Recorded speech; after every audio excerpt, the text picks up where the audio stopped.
cannot separate the United States from any of this, as hard as they're trying to do. So I think it's to give Israel some legitimacy in their claims, and for sure, when they decide to come in and take the south of Syria, they will be able to point and be like, see, our allies in Washington agree that we cannot have terrorists on our border. They're condemning the guys, they lifted the bounties, right, off their heads just a few weeks ago. Like Barbara Leaf was in Damascus, meeting with Ahmad al-Shara just like in December, and now they're all of a sudden the Islamic jihadists, the rebel radicals, whatever. I think this is to provide backing for Israel, right? Because it's the same line as what the Israelis are saying. Israelis are saying, we will not allow Al-Qaeda and these terrorists to be on our northern border. So of course, Marco Rubio comes out with this statement, because so far, I think the US has eased some sanctions, but not as much as the EU. Like the EU has really been leading the charge in removing sanctions from Syria. Like on Friday, as these massacres were happening, the UK announces that they lift sanctions on the central bank of Syria. As the massacres are happening, as Alawites are being marched out of their homes to be shot down by these Takfiri terrorists, I think this is my reading on the situation, right? Like Marco Rubio, an about Zionist, complete war hawk, anti-Iran hawk. Like, let's not forget that at the end of the day,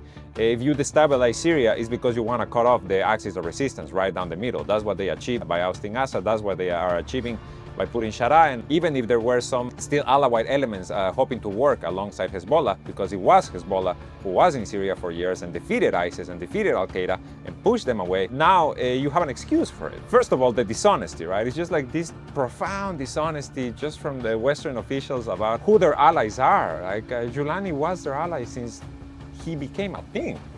Since he became, a known name, Giuliani was armed by the US, was trained, was protected, was installed, right?